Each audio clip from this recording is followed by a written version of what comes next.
नमस्कार. बऱ्याच प्रदीर्घ कालानंतर आपल्या सर्व वार्ताहर बंधू भगिनींच्या निमित्तानं जनतेला सामोरं जातो आहे. तसं रोजच मी या करोनाच्या 6 महिन्याच्या काळातही जनतेमध्ये आहे. जनतेच्या आशीर्वादानं आणि ईश्वराच्या कृपादृष्टीनं 3दा करोना टेस्ट केली, परंतु ती काही निगेटिव्ह आली. चांगली बाब आहे. आणि आदरणीय शरदचंद्रजी पवार ह्याही वयामध्ये जे काही महाराष्ट्रभर फिरत आहेत, तर तोच आदर्श मानून लोकांपर्यंत पोचतो आहे, लोकांचे सुखदुःख जाणून घेतो आहे. मधल्या काळामध्ये खरं तर कोरोना सुरू होता त्यावेळेला बरेच सगळीकडं आपण सोशल डिस्टन्स पाळणं, मास्क वापरणं, सॅनिटायझर हे सगळं पाळलं. परंतु आता सगळीकडे शिथिलता आली आहे आणि कोरोनाचे रुग्णही वाढत आहे.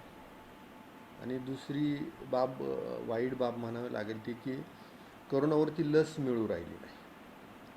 आणि कोरोना जर आटोक्यात यायचा तर जेव्हा लस संशोधित होईल, त्याची ह्युमन ट्रायल्स होतील, त्याचे साईड इफेक्ट पाहिले जातील, त्याच्यानंतर कोरोना आटोक्यात येईल. तोपर्यंत आटोक्यात येणे ही गोष्ट दुरापस्त झाली आहे. आणि म्हणून लोकांनी आता सवय करून घेतली करोनाबरोबर जगायची. परंतु करोनाबरोबर जगायचं आहे, परंतु माणसाला जर 2 वेळेचं अन्न नाही भेटलं तर माणूस जगू शकत नाही. मध्ये उद्योगधंदे नाही आहेत, आर्थिक व्यवस्था कोलमडली, देशाचीच आर्थिक व्यवस्था GDP ढासळला आहे. मग ह्या सगळ्या परिस्थितीमध्ये, सगळ्याच अडचणीमध्ये अधिवेशन 2 दिवसाचं झालं.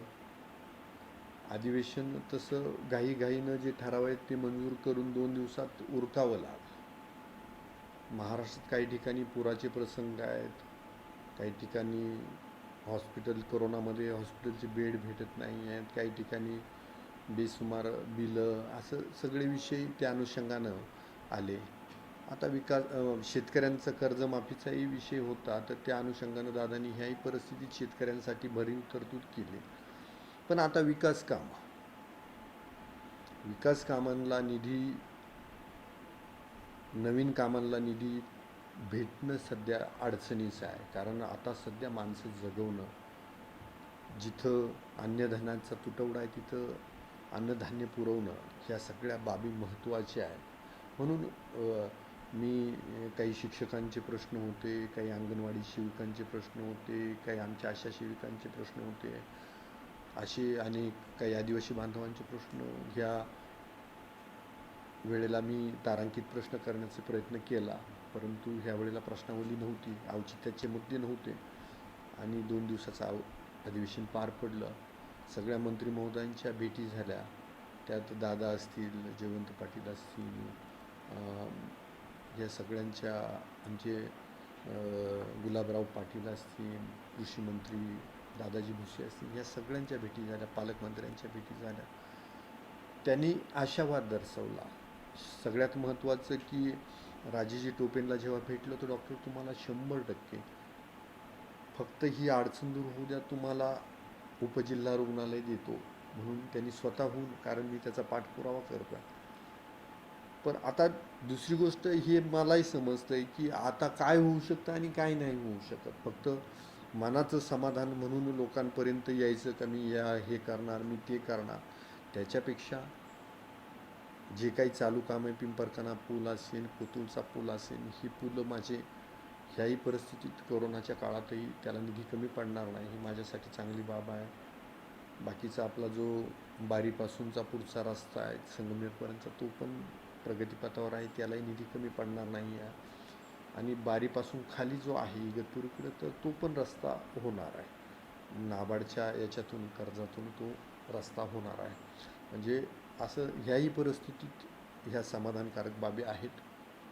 आता सगळ्यात महत्त्वाचं, बऱ्याच दिवसापासून जी पहिली खावटी कर्ज योजना होती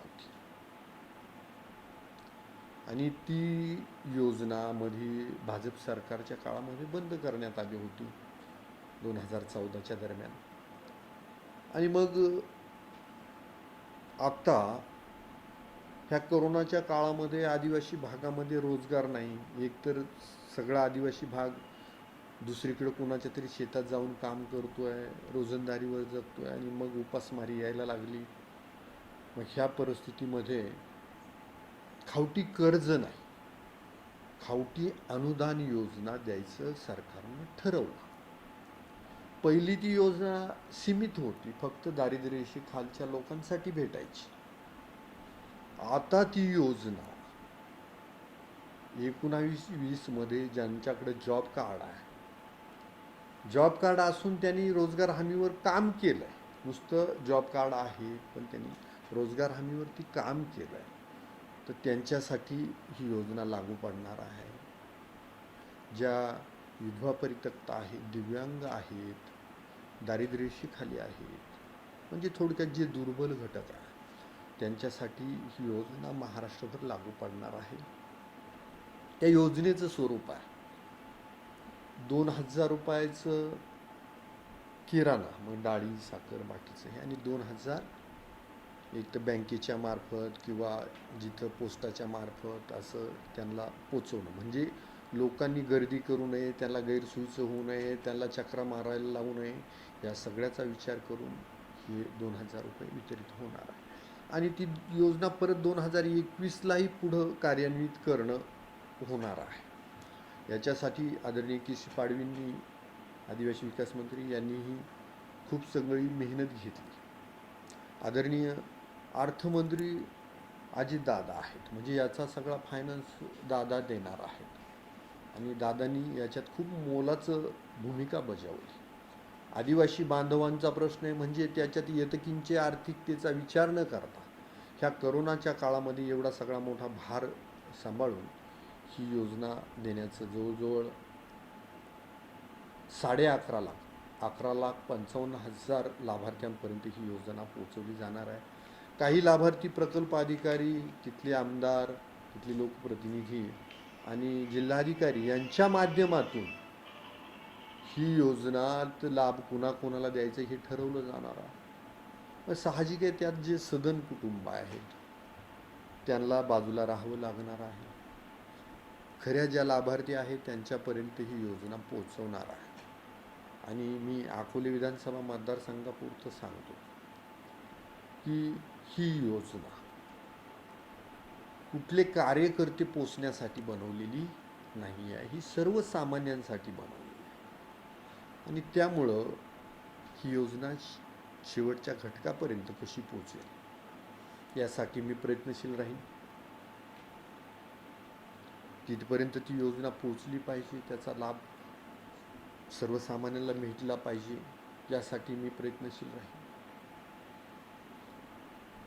याच्यात होतं काय की कुठलाही मतदारसंघ 100% आदिवासी आहेत असं नाही, तिथं बिगर आदिवासी बांधव पण आहेत. आता माझ्यापुढचा तो प्रश्न आहे की आदिवासी बांधव गरीब आहेत, रंजलेले गांजलेले आहेत, तसे बाकीच्याही बहुजन समाजामध्ये हा प्रश्न आहे. आता तो मला प्रश्न सतावतो, त्याला उत्तर काय द्यायचं. तसा आदिवासी बांधवांचा विचार केला तसा इतर बांधवांचा जे गरजू आहेत त्यांचाही भविष्यात कसा विचार करून त्यासाठी सरकार दरबारी पाठपुरावा करण्याचा विचार कर. बाकीचे प्रश्न जे आहेत, शिक्षणाचा प्रश्न आहे, पण शिक्षक खूप चांगलं काम करतायत. मध्ये जे नाके होते, टोल नाके, त्याच्यावरती सगळ्यात चांगलं काम शिक्षकांनी केलं. आजही शिक्षक काम करतायत, आरोग्य कर्मचारी काम करताय, आरोग्य सेवक काम करतायत, महसूलची यंत्रणा काम करते आहे, राहिली पंचायत समितीची जी यंत्रणा आहे, ग्रामसेवक, BDO, म्हणजे सगळेच कर्मचारी झोकून काम करताय. अशा कर्मचाऱ्यांच्या मागं उभं राहणं आमचं कर्तव्य आहे. त्यांच्या पाठीवर शाबासकीची थाप मारणं हे आमचं कर्तव्य आहे. त्यांना प्रोत्साहित करणं कर्तव्य आहे. कारण झोकून, आज माझी आशा सेविका तुटपुंज्या पगारावरती, मानधनावरती जीव झोकून काम करते आहे. तर ह्या सगळ्या बाबी होत आहेत. आणि निश्चितपणानं ह्याही काल मुख्यमंत्र्यांनी आपल्या मेंदूरच्या शेतकऱ्याशी संवाद साधला. 3-4 वेळा मुख्यमंत्री जेव्हा नाव घेत होते तर तेव्हा मला खूप आनंद झाला. तो संवाद थेट बांधावरच्या शेतकऱ्याशी होता. तिथं काय राजकारण्याशी कोणाचा संबंध नव्हता. त्यामुळे मुख्यमंत्र्यांनी त्या संवादाशी मी तिथं तो सगळं पाहत होतो. जेव्हा अकोले 3-4 वेळा मुख्यमंत्र्यांनी उल्लेख केला तर खरोखर अकोल्यातले शेतकरीसुद्धा कमी नाही आहे, प्रयोगशील आहेत. तिथं निळा भात आणि तो आरोग्यदृष्ट्या खूप चांगला आहे.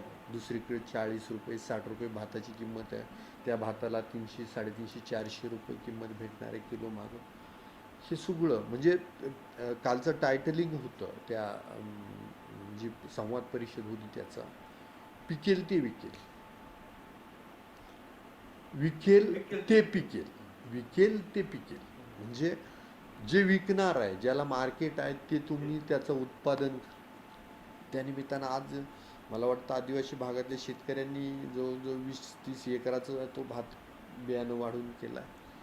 मग त्या अनुषंगाने कृषी विभाग आमचा मिऱ्याची शेती करतोय. मिरे काही शेतकऱ्यांनी मसाल्याचा पदार्थ आता 4 ओळी घ्यायचा आहे. म्हणजे कृषी विभागातही प्रयोगशीलता चालू आहे. आणि कुणीही घरात बसला असेल, पण शेतकरी राजा ज्याच्यावरती हे जग अवलंबून विसंबून, त्यांना काही घरात बसणं शक्य नाही. हे सगळं चालतं आहे. याच्यामध्ये खूप चांगलं जनताही सहकार्य करते. आणि 25-15 असेल, काही ठक्कर बापा योजना किंवा याच्या काही माध्यमातून माझी विकास कामंही चालू आहेत. काही फॉरेस्टच्या निधीच्या माध्यमातून कामं चालू आहेत. त्यामुळं एवढ्याही कठीण परिस्थितीमध्ये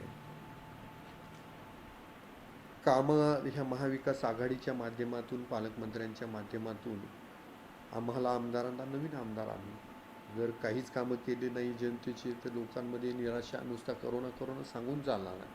म्हणून निधी पण भेटला आहे, त्या माध्यमातून कामं पण चालू आहे. आता 24 ऑक्टोबरला माझ्या दृष्टीनं ह्या तालुक्याचा एक परिवर्तन दिन आहे, विजयी दिन आहे. त्यावेळेला निश्चितपणानं परत एकदा सर्वांशी मी तुमच्याशी सामोरं जाणार आहे. आजच्या मितीला एवढंच आहे. ह्या करोनाचं जे मी निषेध केलं, त्या परिस्थितीतून माणसं जगवणं, माणसं सुरक्षित कशी राहतील, आजारी पडलं तर त्यांना बेड कशी मिळतील, ऑक्सिजन कसा मिळेल. एखाद्याच्या प्रायव्हेट हॉस्पिटलमध्ये लूटमार होत असेल तर त्याला दिलासा देऊन त्या हॉस्पिटलच्या लाखाच्या वरचं बिल असेल तर त्याची चौकशी कशी लावता येईल, ह्या सगळ्या गोष्टीतून आम्ही सर्वजण विचार करतो आहे. आणि खूप चांगलं काम आहे. आता करोना वाढतोय म्हणजे माझं काम समाधानी आहे मी असं त्या बाबतीत म्हणणार नाही. कारण जेव्हा करोनाचं पेशंट माझ्या तालुक्यात सापडणार नाही, सगळे माझे मायबाप सुखी होतील, तेव्हाच मी समाधानी आहे. माझे मायबाप दुःखी असतील, माझी जनता दुःखी असेल तर मी पण दुःखीच आहे. पण तरीसुद्धा आदरणीय के.सी. पाडवी साहेब, उपमुख्यमंत्री अजितदादा आणि मुख्यमंत्री यांच्या माध्यमातून जे खावटी अनुदान योजना आदिवासी बांधवांसाठी राबते, तर मी मनापासून त्या सगळ्यांना धन्यवाद देतो. याचा पाठपुरावा आम्ही सगळे आमदार करत होतो. आता राहिला कोणी श्रेय घ्यायलचा प्रयत्न करणं किंवा न करणं, तर कोणी केविलवाना प्रयत्न करू नये. जी योजना येईल जनतेला आव्हान करा, विरोधकांनी आव्हान करा का ह्या योजनेचा लाभ घ्या, इतकंच. आणि खरं तर विरोधकांनी त्यांचं काम आहे की आम्हाला आमच्या उणिवा दाखवणं. तर जर त्यांनी तशा काही विकास कामाच्या उणिवा दाखवत नाही, थोडंसं उन्हं इकडं तिकडं, त्यांचं काम ते काम करताय, माझं काम मी काम करतो आहे.